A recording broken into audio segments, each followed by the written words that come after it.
The brawl over Kevin Rudd today became dangerous. For us, Sky News, for all the Murdoch media. Not so good for the rest of the country either.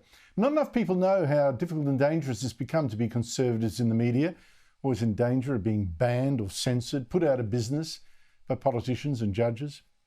Well, we got reminded today. As I said last night, it is a no-brainer that Kevin Rudd should no longer be our ambassador to Washington. Not if we want our best salesman, someone who understands and can negotiate well with the incoming president, Donald Trump, and his team. After all, Rudd is the ambassador who didn't see Trump's win coming and didn't delete until last week social media posts calling Trump a traitor to the West and the most destructive president in history. And then there's his other attacks. Trump is nuts, the village idiot. Now, the excuses I keep hearing for him obviously don't wash. I mean, he's recanted on his opinions on Trump. No, he hasn't. He's simply deleted them. But other people have said worse about Trump and he's forgiven them, like his vice president. Yes, but they'd said they'd changed their mind. Rudd has not. And so today we get the attacks then on the Murdoch media, especially Sky News, for pointing out the bleeding obvious. Here's Assistant Trade Minister Tim Ayres, a member of the Prime Minister's Socialist Left faction.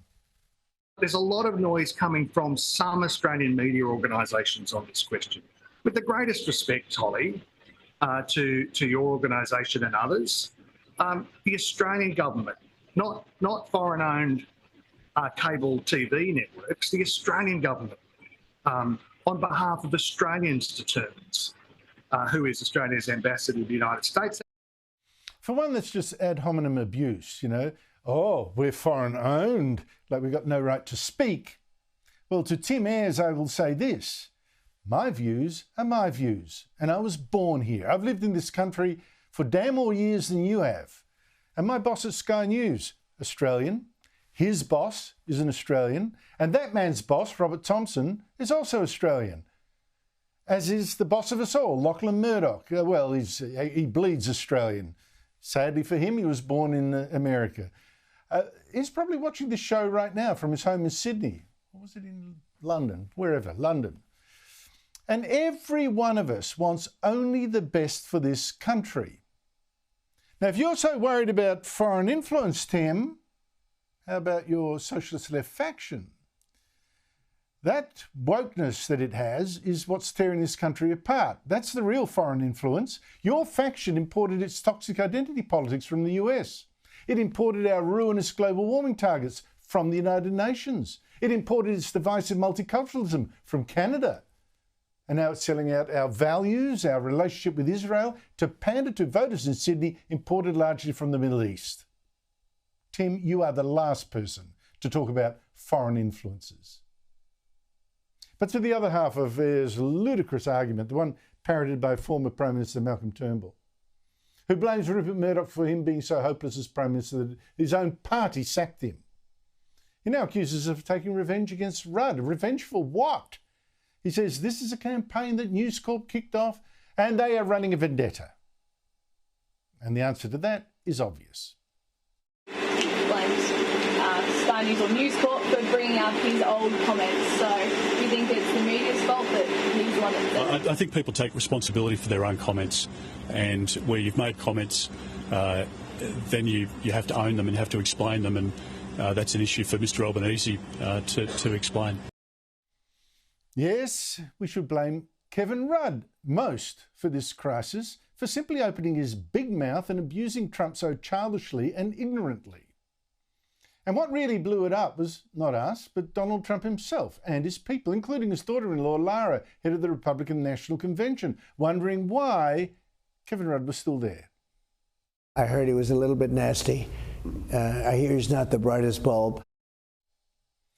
And other Trump officials weighed in. His former White House spokesman, Sean Spicer, thought Rudd should quit. And the man Trump has just appointed as Deputy White House Chief of Staff, even he mocked Kevin Rudd by posting Rudd's statement about deleting his anti-Trump tweets and then adding a gif of an hourglass with the sands running out. And not one of those people are Murdoch employees. So should we in the wicked Murdoch empire not have reported what they think about Donald Trump? Stayed stumm to help him out? here we get to the threat in this, the implicit threat.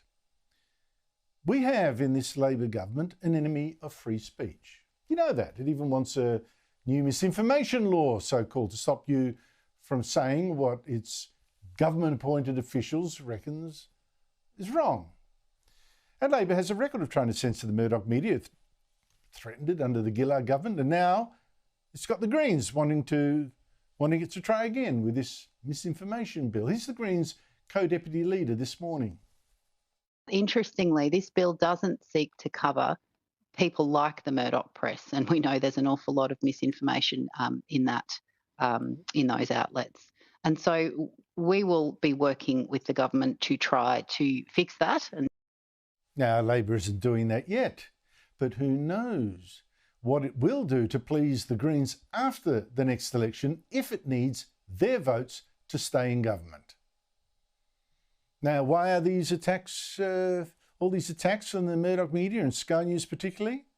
It's got nothing to do with misinformation. You want misinformation, go to the ABC. We're just one of the very few media organisations left in this country which still hires conservative commentators, like me, like Peter, like Chris.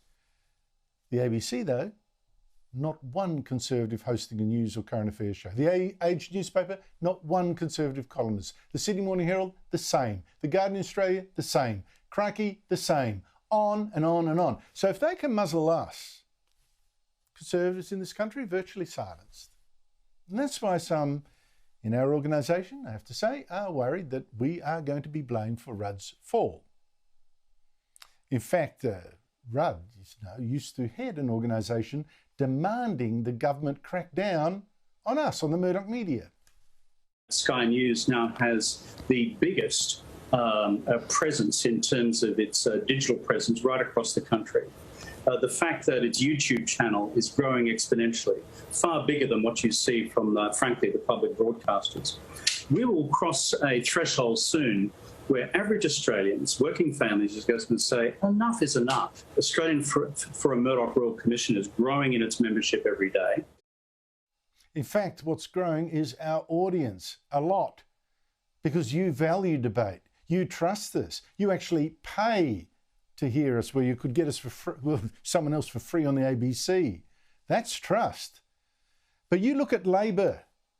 Labor is tempted to deny you that choice. The Greens are gagging for censorship of Sky. So really, in a way, I really shouldn't be calling for Kevin Rudd to quit. It's not in my interests. I mean, he would just probably come back here and go once more from ABC studio to ABC studio, demanding the Labor government whip us into line. No, it's not in our interest to say that Rudd should quit as ambassador, but it is in Australia's.